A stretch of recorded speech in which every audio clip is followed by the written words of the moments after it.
Okay guys, we have a first look for tonight's episode, not the video obviously, but a press release as released to all the magazines and newspapers, etc. And it's actually quite interesting, so we'll have a read of it together. Now obviously some of the things I read out here will be in the episode, but they may not be covered in the trailer because they do change things. I think they obviously edit it right up to the last minute. But let's have a look. Harriet still doesn't know where she stands with Kieran. Speaking to Joey, Harriet says he's the only one who doesn't know what he wants.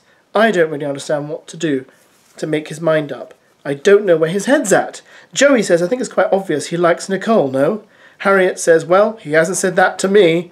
Joey says, I swear, when we was in the bedroom, he was chanting Nicole's name. Honestly, the grammar. Harriet asks, really? Joey says, I feel like you need to get to know others and spread your wings a bit. Joey then says, shall we ask him right now? Kieran joins the conversation, and in front of Harriet, Joey asks him, who do you like more? Do you like Nicole? Harriet interjects, did you tell the boys in the changing room Nicole? Kieran says, yeah, I did. Shortly after that, Kieran is speaking with some of the islanders in the fire pit and asks, who told Harriet this? Joey says, I had to. Kieran says, I was going to tell her. I would have rather gone up to her and said, I need to talk to you. Joey says, well, you've done it now. Kieran says, yeah, but I didn't want to do it like that, mate. And Joey says, well, you did. Well, but you told her, Joey. Never mind. Meanwhile, Harriet is annoyed with tonight's revelations and says to the girls, can we go to the dressing room now? Speaking to Patsy and Uma, Harriet says, I can't believe how he spoke to me. Nicole enters to check on Harriet, but Harriet shouts, genuinely, have him! Encouraging Harriet to speak to Kieran, Patsy says, we're not going to let them get away with this. Harriet heads downstairs and tells Kieran exactly how she feels as the rest of the islanders watch on from the kitchen. After Harriet's reaction to tonight's revelations, Jess and Samantha comfort her and suggest that some of their fellow islanders might have encouraged Harriet's reaction. Jess says they shouldn't have wound you up to do that because you're a classy girl. Samantha says people in here are saying, I love the fact that she's done that. They love the fact that you've gone over and kicked off. And I don't think your friends should be saying that. I think people like drama. Well, that's interesting. Sorry about the way I'm reading it to you like you're all 3 or 4 years old. But I feel that's the best way. It's like a little story for children. It's like your little story time, guys. So enjoy it while it lasts. Okay, let's continue. Next morning, Harriet is speaking with Patsy when she says, Jess was like, whoever told you to do that is not your friend. Patsy says, shut up. Later, Nicole says to Patsy, how are you feeling, Patsy? You're a bit quiet. Patsy says, no, I'm pissed off. Sorry, children, I should have warned you about that word. Jess enters and Patsy says to her, I feel like there are a few comments going around that I don't really understand.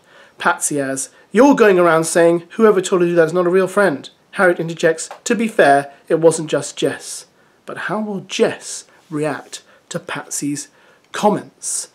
So once again we have Harriet going around stirring up trouble, causing confrontation. She is the villain, and we know this. We knew this before she entered. She's living up to her reputation, but it's all very, a bit, you know, junior school kind of stuff. This isn't it? Girls fighting over boys, etc., etc. So maybe we'll get deeper as the show goes along. Bear in mind, we're still only we're not even a week in yet, guys. So it's quite a lot of drama for the first week.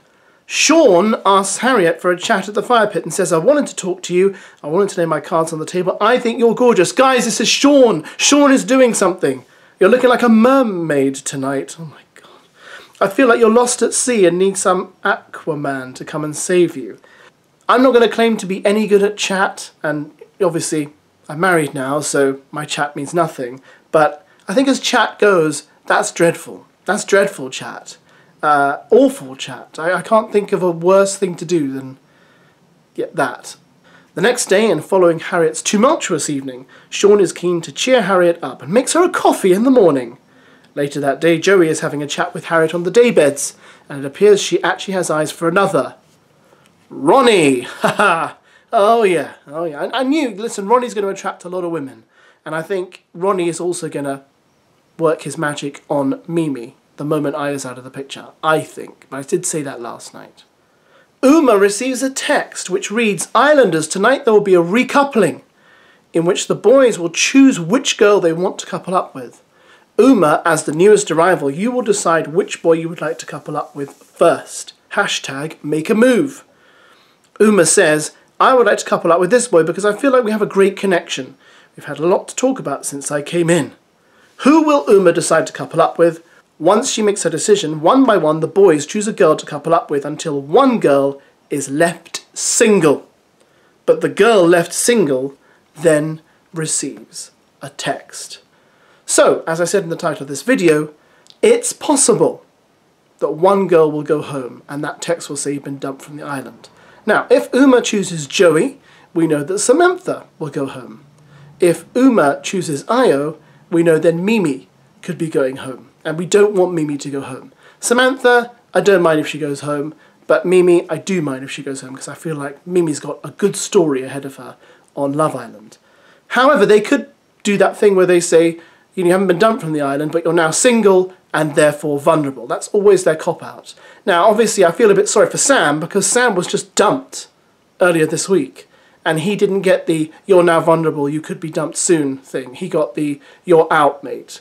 So I don't know whether that's fair, but it isn't. This series is being particularly strange. So we'll see what happens. Who do you think is going to leave? Do you think they will kick someone out? And as I leave you now, I just want to ask this question. Where are the challenges? Have you noticed this? It's just like All Stars, guys. We're not doing any challenges outside the villa like we normally do. We're not doing any stupid, absurdly camp and kitsch challenges where they have an inflatable castle and you have to dress up as knights and rescue the maids from the castle or whatever. All that kind of nonsense they normally do, and there's bubbles and foam everywhere and it's ridiculous. But they're not doing anything like that yet.